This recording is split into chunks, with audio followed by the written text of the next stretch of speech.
পরিবহনগুলো অনায়াসে সুন্দর ব্যবস্থাপনার মধ্য দিয়ে চলাচল করতে পারছে। আমরা যেটা চাই সেটা হলো প্রতিটি পশুর হাটের বর্জ্য ব্যবস্থাপনা থেকে শুরু করে সকল কিছু একটা ব্যবস্থাপনার মধ্যে থাকুক। আমরা মোটামুটিভাবে আজকে সন্তোষ প্রকাশ করছি। আগামী দিনও আমরা এই ভিজিট অব্যাহত রাখব। এটা আমাদের ব্যবস্থাপনা এবং ঢাকা উত্তর সিটি কর্পোরেশনের যে শর্তগুলো আছে সেটাকে তারা ফলো করছে কিনা সেটার জন্য আমরা মনিটরিং করার জন্য এই ভিজিটগুলোকে আমরা অব্যাহত রাখব। আজকে এখানে আমাদের ভেটেরিনারি টিমও আছে, এখানে ডিএনসিসির পক্ষ থেকে অলরেডি তারা কাজ করছে এবং আমাদের সিটি কর্পোরেশনের যে বর্জ্য ব্যবস্থাপনাকে প্রতিনিয়ত পরিষ্কার করার জন্য সেটাকে অব্যাহত আছে এখানে।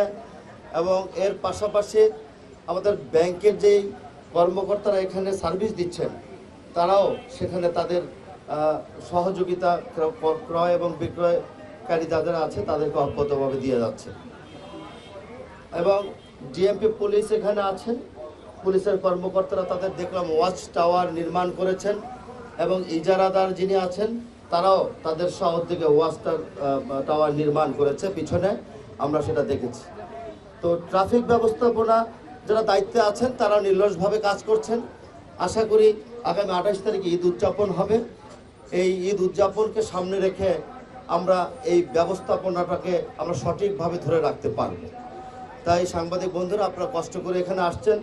আমাদের আজকের এই ভিজিটটা অব্যাহত থাকবে ঈদের দিন পর্যন্ত, যাতে করে নির্বিঘ্নে নগরবাসী তাদের গরু ক্রয় করে নির্বিঘ্নে তার বাসভবনে গিয়ে পৌঁছাতে পারে সেই বিষয়ে সার্বিক সহযোগিতা করবে ডিএমপি পুলিশ সহ বিভিন্ন আইন প্রয়োগকারী সংস্থা, ঢাকা উত্তর সিটি কর্পোরেশন।